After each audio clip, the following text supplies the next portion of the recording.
Hi, this is Asa, and welcome to my audio experience.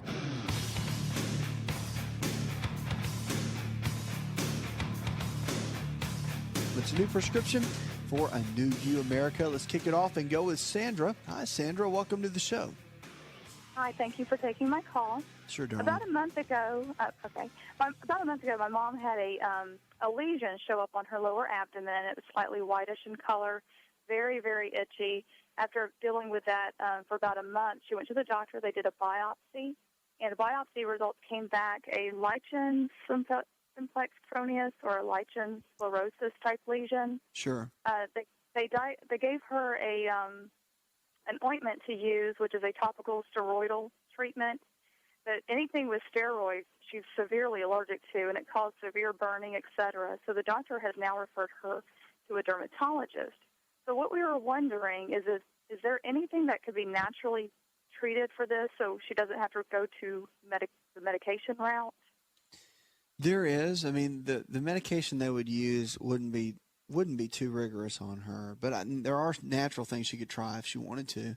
Wormwood is really good, and black walnut. Now, black walnut can be taken typically on an everyday basis, but wormwood is something you got to kind of cycle on and off.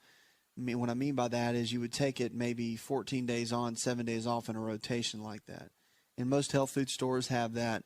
But, you know, those are two options that are available. They're really good antifungal. They're really good for kind of an anti-parasitic type natural supplement to take. So those are a couple of things you could consider and that she could think about. But again, probiotics are good too. There's a lot she's got to do to clear the gut out. The gut is going to be really important to keep the flora and all that kind of jazz and the digestive tract healthy while she's looking to clear that up. But yeah, that is something that she would want to, if she wanted to go natural, you would give it maybe 3 weeks or so.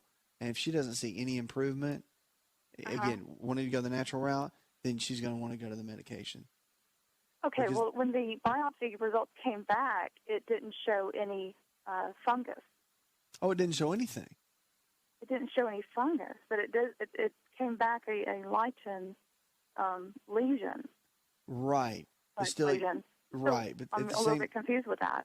Okay, well, the thing is, with lichen, you have to treat it in the same way. Now, when I say treat it, I don't mean like treat the disease. What I'm saying is, if you go to a health food store, then the folks that work there, they'll be able to talk to you all about the details of how they work in general. But, I mean, those are some good options. And if it was me, that's the route I would go. I mean, that's what I've seen many, many times. But has she done anything yet, or she's just kind of holding tight and waiting? Well, the itching is what's really bothering her regarding, this lesion that has shown up. But she has tried Silvadene cream, just that had treated a burn before, and it seems to have really helped, but there's still some itching left. And we didn't know what causes this. Well, the itching and all that is caused by what's going on in her digestive tract. That's bottom line. Has she changed her diet at all during this? She really hasn't changed her diet, not at all. Okay. One thing that can help when somebody's trying to clear this out of the body is to come off of all the wheat.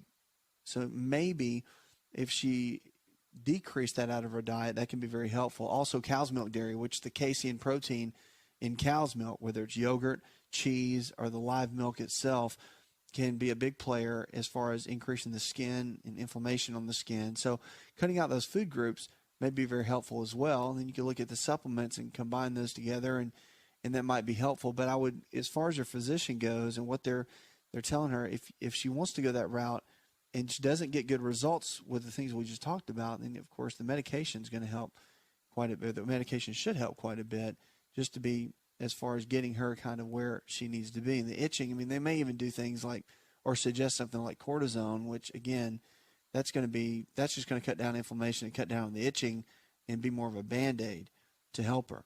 But those natural things can be very helpful for the long run.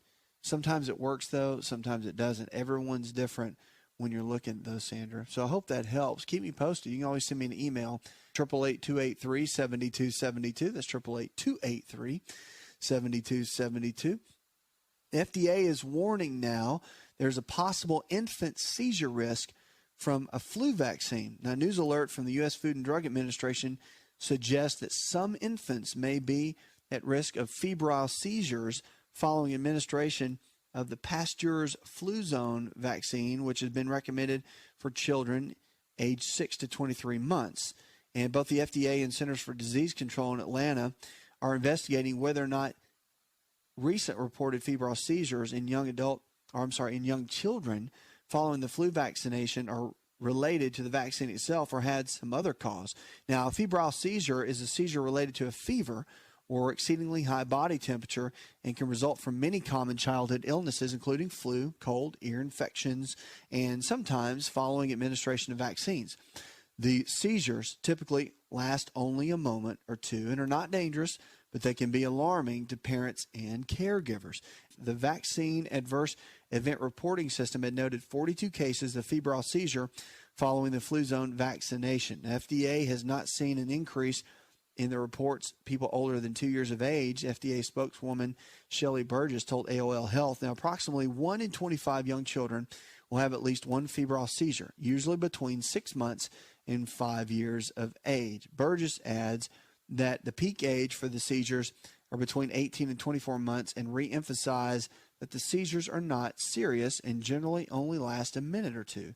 She said there's not yet clear link between the Fluzone vaccine and the seizures, but that FDA and the CDC are still investigating. So a lot going on with seizures and a lot going on with kids today and the vaccines. It's a big controversy of whether or not to vaccinate your kids. And I always say, because people ask me this all the time, and they want to know my opinion. My opinion is that, first of all, it's between the parent and the child and the physician. And you just need to do your research and make your own decision. Now, are vaccines good or are they bad? Well, there's a case for both. And in some cases, the vaccines are very, very good. And obviously, that's why we have them, because they can be very protective to the body. But in the past, we've known there have been some chemicals in there like mercury and things that people have been concerned about. So you just have to do your own research. They're not meant to harm you, but you have to make a decision whether you want that for your child or not. So do the research, do the studying. Don't just take my thoughts or a physician's thought, like your pediatrician, just because they say you should do it. Do your own research so you can make your own educated decision, because it is your child. And they can't think for themselves. You have to think for them in this. And so at the end of the day, know that you made a good decision for your child, for yourself, when it comes to this.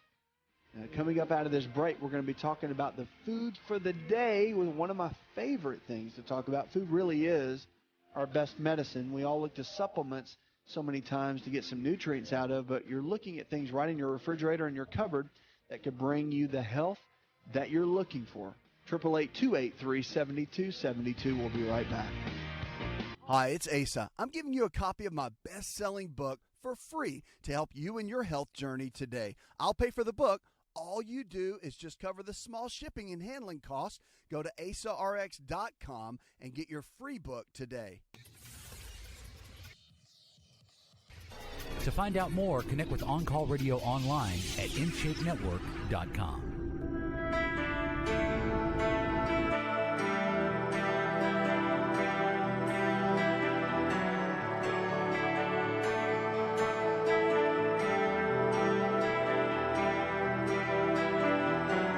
Lines are open, 888-283-7272. This is the best in healthy talk radio. You want to send me an email, I'll be glad to make it part of this show.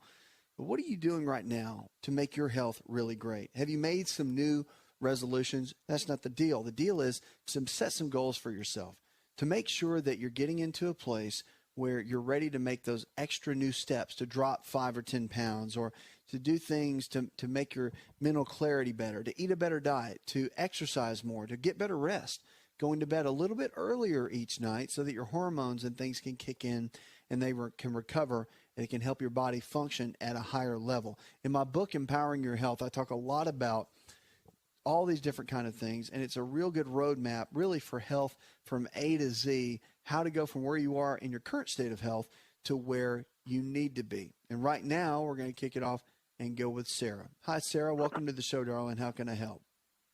Yes, I would just like some advice on how I could lose some weight.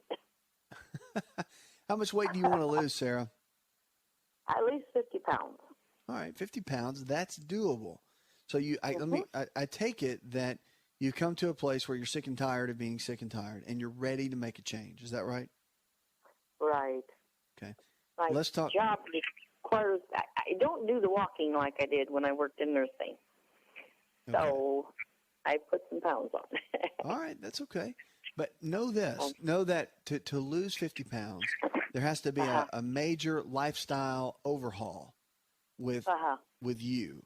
And that's Right. really important. So as long as you know that up front, then you should be good to go. And that's where we're going to start. Okay. So first things first, and we're going to go through the daily prescriptions that I always talk about. So prescription number one is always to make sure that you decide that you want to get well and you want to follow the anti-inflammatory diet. That's the one in my book, Empowering Your Health, because that's going to cut down on inflammation. It's going to lay the foundation for what you do to get your body to drop the weight, to lower inflammation, and to put the right kind of nutrients in the body. Those lean quality proteins like chicken, fish, beef, or eggs, low glycemic carbohydrates in the form of fruits and vegetables, and the good healthy fats, omega-3s, 6s, and 9s like almonds, walnuts, cashews, avocados, all that kind of stuff. It's very good. So that's step one. Now, prescription number two is always, you want to make sure that you're taking the foundational 4 supplements. These are the 4 things that you don't get in our normal food supply, and you can get them anywhere. Health food store, you can go to the different websites, and there's a lot of places that carry them, but here's the 4 things that really everybody should really take, kids and adults, that we just don't get in our food supply. So number 1 is a good whole food multivitamin, then digestive enzymes to help break our food down because our soil is so depleted. And because our soil is so depleted, it doesn't matter how organic the food is, we're still lacking the enzymes that we really need to break our foods down. And that's why digestive enzymes are very good to an already good diet that you should be following. And then number 3, cod liver oil or a good fish oil. It has vitamin A, vitamin D, and omega-3 fatty acids, which we all need. And then probiotics. Probiotics put the good bacteria back in our digestive tract. And we've taken antibiotics for so long, it's kind of wiped out all the bacteria. And the good bacteria needs to be in there for our body to function at a very high level. And so the probiotics, they do that very thing. They put the good bacteria back in so your immune system can be stronger, so that your elimination of toxins, bowel movements, and all that can be much better. And it sets you up just to win, which that's what this whole thing is all about. So that can be very good too. Now, prescription number 3, as we talk about, is getting your blood work done with your primary care physician. You want to make sure you get blood work done at least every 6 months with your primary care, whether you have current health challenges that you're taking medications for, or if you're just looking at it from more of a wellness perspective.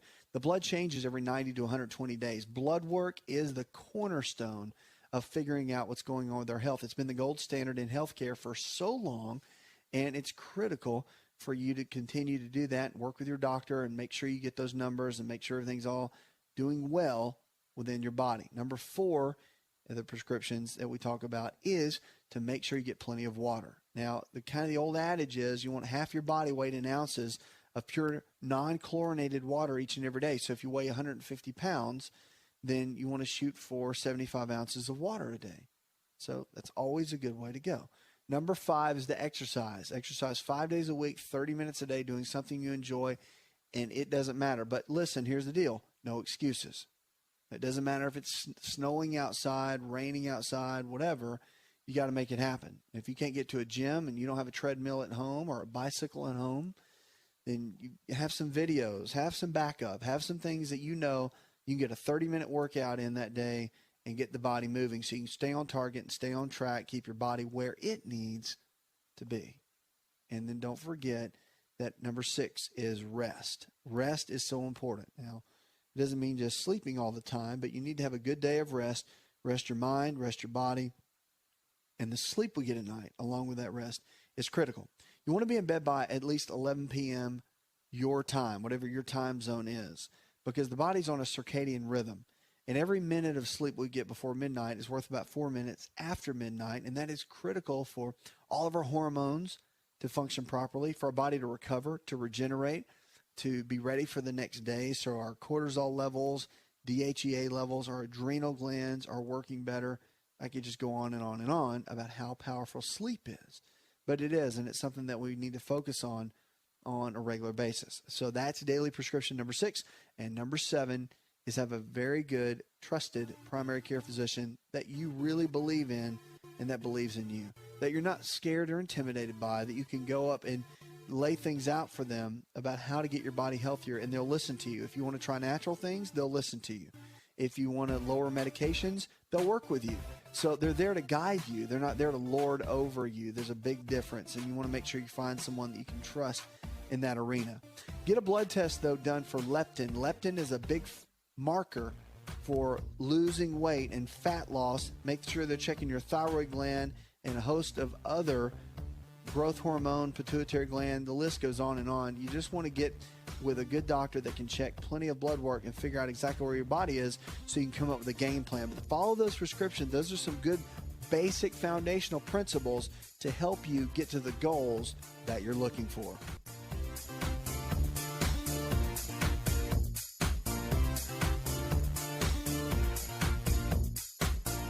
Did you know that you can listen to the Asa Rx audio experience on Spotify and Pandora? For all the ways to watch and listen, check out our show page at asarx.com/experience.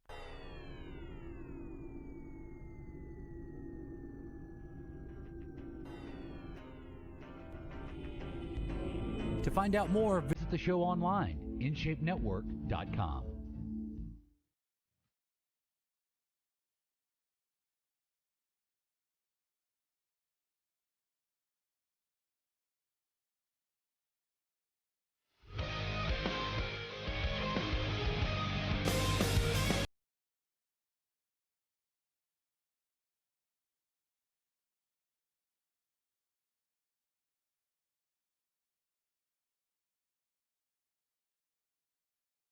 Kinds of specials too. What are you struggling with? You want to talk about your health? We want to talk about it with you. And the amazing thing is our health really is our greatest wealth. And when you talk to people, there's everything going on within their lives. And it's amazing with the stress and with family and with work responsibilities.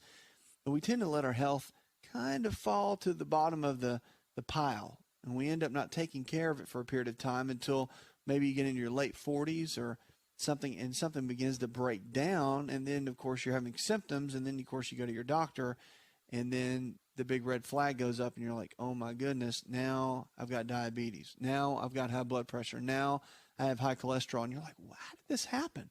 What do I do? And there's a lot of things you can do, and on this show, that's what we want to do. We want to empower you to make good decisions, empower you with information, and empower you, and equip you so that you can live the life and the freedom that you deserve, because you do deserve to live in great health. And if you can make good decisions so that your body can regenerate every single day, new cells can form, old cells can go away, the bad cells can die off, and the new cells form, then you can get a brand new body in so many ways and start functioning at a high level. And just know this, there's always hope to get your health back, and there's always hope to maintain and attain the extraordinary health that we always talk about here on the show. Right now, we're going to go to Rex. Hi, Rex. Welcome to the show. Good evening. With your last caller there, I've already received a lot of information about the question I was about to ask you. Anyway, long story short. Yeah, go ahead. I'm a 62-year-old white male that retired from the military in 1994. And when I retired from the military, I weighed 225 pounds. Okay. And since that time, I've picked up about 50 pounds. And I've been seeing the same primary care provider for about the last 17 years. And he wasn't pushing me on my weight, but I finally had a serious discussion with him. And basically he told me, he said, well, you've been gaining 3 pounds a year since your military retirement. And he said, if you keep that up, it's not good. So, and I walk about 4.5 miles about 5 days a week, and I do the body blade. I don't know if you know anything about the body blade, but it's a great tool to flex and stress muscles. And that's right. But the second week I went back, they did a ketosis exam of my urine, and they said that my ketosis state was too high, that I needed to drink more fluid. And then they upped my calorie count to 1150, with 25 carbohydrates. The 25 carbohydrates killed me. I wasn't feeling good. I wasn't having regular bowel movements. Yeah, and so when I went back this time, they upped my carbohydrates to 40, and they upped my calories to 1,200.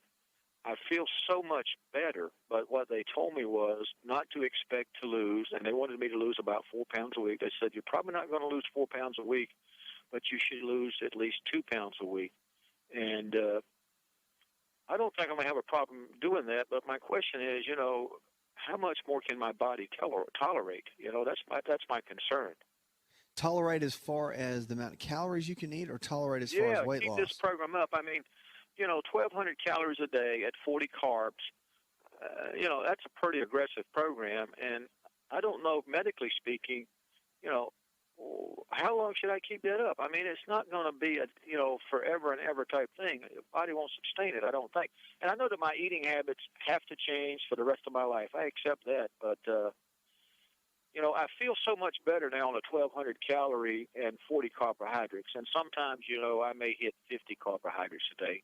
But I can stay under the 1,200 easily. And I just wanted to know what you're, medically speaking, is that wise thing to do? I think that you've got good medical. You know what I'm saying? At some point, I gotta quit focusing on losing the weight. Let me stop you right there. From a medical perspective, it sounds like you've got a good team. So they've got you covered on that end. If you're asking my thoughts, I think that as far as 40 carbohydrates, I think counting the carbohydrates, you don't want to get too much hung up on that. It's because what's going to happen is you don't want your life to be run by that. But portion sizes and that sort of thing, I think for the longer term is going to be good. You've already dropped 21 pounds. That's great. I mean, what is your goal? How much more weight do you want to drop? Yeah. My question is, do you think 40 carbohydrates is unrealistic? I think for the short term it would be okay, but I think for the long term it's too low, because your brain functions on glucose, and the reason you don't feel good and your body has a process called gluconeogenesis, where it will, when you go into ketosis, it will use other things like proteins, and it will turn the proteins into glucose for your brain to be able to function. So your body has its own self-preservation mechanism in there to make that happen. But as far as 40 carbohydrates for the long term, I think that's too low. And that's my thought. Again, you got to go with what the team you've kind of hired, so to speak, that's helping you through that. But that's why when I wrote my book, Empowering Your Health, that's why I put in there the anti-inflammatory diet. I believe in, and from what we've seen, the research I've done, that when everything's equal amounts of lean proteins and low glycemic carbs and then healthy fats, when you're eating those in a combination ratio, meaning that you're not eating a ton of protein and just a little bit of carbohydrate, everything's in balance. When you do that, the weight loss, usually on average, if somebody really needs to lose weight, usually the weight loss is usually around usually about 28 pounds to 30 pounds in a 90-day, about a 60-day period. And of course, results vary. That is true. But at the same time, the body's pretty amazing in how it responds, but it always wants to be in balance.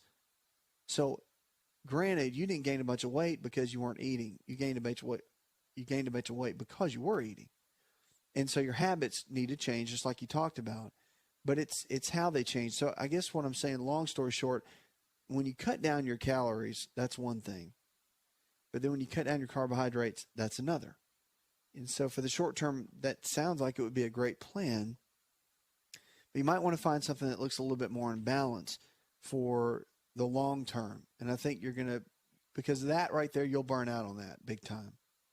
You need something that's longer term that you can stick with. And you might want to talk to the dietitian that you're working with and say, hey, look, I know you're probably only giving me bits and pieces at a time, but can you give me more of the long range plan? Are we going to stay on 50 carbohydrates forever?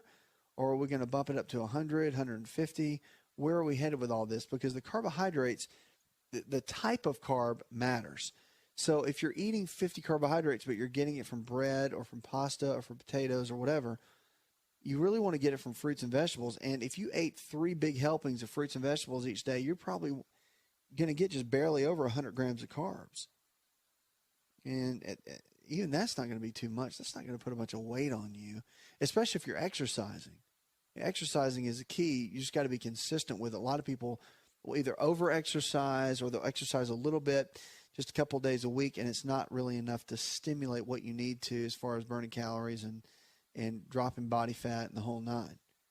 So, I mean, it sounds like you're on a good game plan. Again, short term, something radical like that, no big deal. I mean, you've seen the results. You dropped the weight. But you want to make sure that you can live a reasonably common sense life that is not just completely restrictive in every way. And then you can maintain the weight that you're dropping. Because there's nothing going to be more discouraging than if you go to 150 carbohydrates a day and start, but still eating well, and you gain a bunch of weight back. It's like almost like it's false victory in this kind of thing, if that makes sense. So I'm a bigger fan of keeping things in balance along the way. So it might be something you want to consider and talk with your dietitian and your medical team about that. But make sure you're supplementing. Foundational 4, that's important. There's some great research with conjugated linoleic acid, CLA. So it might be something you want to look into. And there's some other great research on L-arginine, citrulline, and a lot of the green tea polyphenols that are really, I mean, unbelievable for antioxidants. And then, of course, for the different fat loss mechanisms that they have in them, along with your already good diet. So those are some things maybe you can poke around, do some research on. 888-283-7272. That's 888-283-7272. This is the best in healthy talk radio. Let's go now to Donald. Hi, Donald. Welcome to the show. Hi. Good to talk with you, man. You too. I listen to you every night, and I told my fiance, I said I want to try to talk to him, and I'm way over here, and I'm way down in Georgia. Well, good, man. It's great to talk with you. What can I do to help? I got some bone spurs in my neck and arthritis in my neck. I got arthritis in my joints, and I went to my rheumatologist, and he's told me that they checked me for rheumatoid arthritis, and I didn't have it, but the way I hurt all in my body, he told me I had the forms of fibromyalgia. Okay. And so you want to know, or you just want to tell me? I'll tell you what, let's do this. Let me go into this commercial break, and then when we come out, we'll talk about arthritis, we'll talk about fibromyalgia, we'll talk about the difference between the two, we'll talk about the symptoms that you have, and let me kind of get a gauge on where things are going, and then we can kind of compare the opinions of your physicians, and then maybe come up with a game plan that can help in your situation. Don't go anywhere.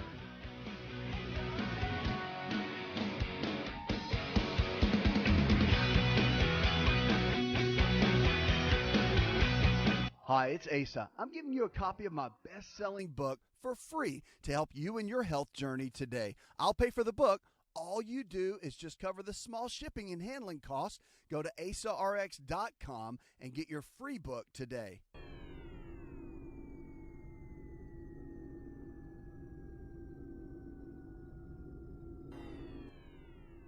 Connect.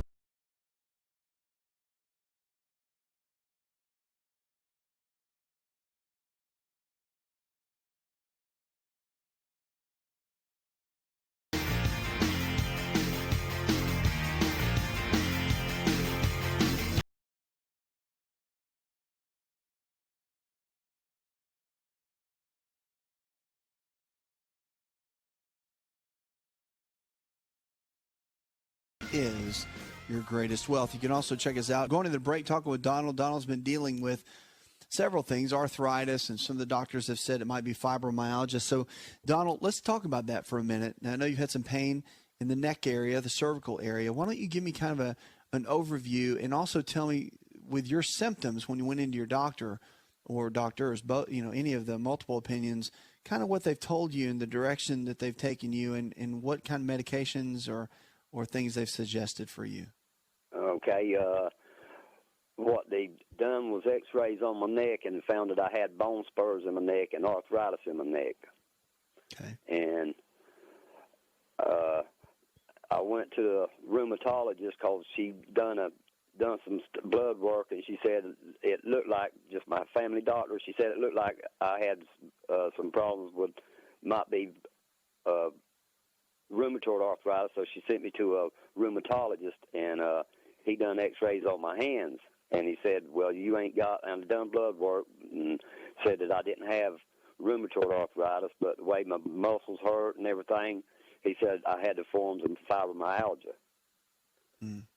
And more or less, I really want to know about the bone spurs in my neck. You want to know what they are or how to get rid of them? How can I get rid of them? Or are they going to tell you, did they tell you they want to do surgery? What did they tell you that they want to do? No, sir, they didn't. My doctor didn't say nothing so far. I got to go back to third and see what she said about it. But I was just wondering, is there something you can take to get rid of them, or? Well, bone spurs occur for several reasons. There can be genetic factors. There can be lifestyle factors, meaning for whatever reason, your bones in the neck area, whether your head, which weighs about 8 pounds, leans forward a lot, it can create what's called a reverse cervical curve, which instead of having the nice curve that a neck is supposed to have in it to equally distribute the weight, it can have what's called a reverse curve or a military neck. And then, of course, the pressure of the 8-pound head kind of presses down every time you take a step. It can start compressing the disc, degenerating the disc in between the bones, and can start causing some of the spurs to form. The other theory about bone spurs is that we have a lot of calcium in our body. And the thing is, we may have a lot of calcium, and there's a lot of calcium buildup. But the problem becomes that if you get the calcium buildup over a period of time, well, if you don't have enough vitamin D, which vitamin D is kind of the one that absorbs everything. And if you don't have enough vitamin D, it won't absorb the calcium so your body can utilize it for all kinds of things, whether it's stronger bones or for hormones or whatever that vitamin D is being used for at that time. And so with low vitamin D levels, which has almost become a crisis with a lot of people in America today, then your body doesn't utilize it, and it can form spurs, and it can form the little rough spots on the bones. And so that can be another key to what might be going on in that as well. And it can cause a lot of pain. I mean, it can be very painful. But as far as the dietary things, as far as general arthritis, fibromyalgia, which is more inflammation of the tissues, the connective tissue, ligaments, tendons, and even just the skin itself can be painful with fibromyalgia. That really can be helped quite a bit by getting on an anti-inflammatory diet, a diet that's really low in the foods that would create inflammation and really high on the foods that would decrease inflammation in the body. Lean quality proteins, chicken, fish, beef, eggs, low glycemic carbohydrates in the form of fruits and vegetables, and then the good healthy fats, omega-3s, 6s and 9s, almonds, walnuts, cashews, all that kind of stuff. So, I mean, there's a lot that you can do to lower inflammation in the body and cut down on a lot of arthritic symptoms, fibromyalgia, all that kind of stuff. So there's several things that you can do to handle that. And I mean, at the end of the day, if you're working with your physicians, they're giving you their opinions, then you want to do your due diligence, and you can start working hard, like go in there and tell them that you'd like to have blood work done on your calcium levels and also looking at vitamin D.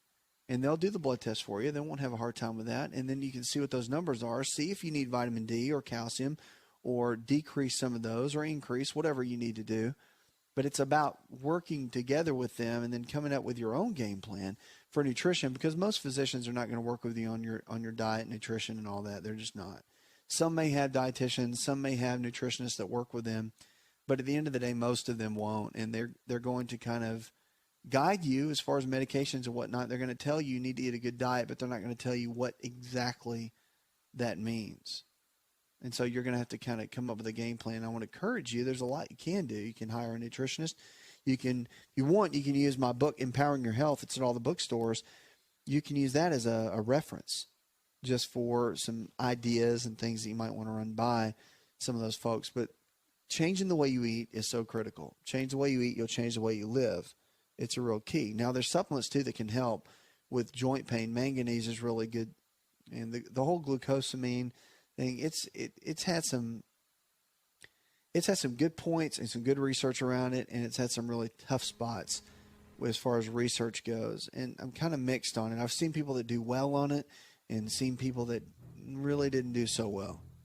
So you kind of want to fill that out on your own. If you're allergic to sulfur at all, it is a sulfate-based supplement, and it might be something you want to be careful with. Sometimes people have reactions with those, but I would definitely go get another opinion.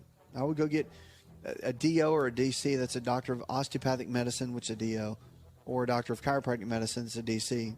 Might be good to consult with, because if it is in the neck and it's not bad enough to have surgery, there's a lot they can do to increase motion in the joints that might be helpful for your situation. Hope that helps.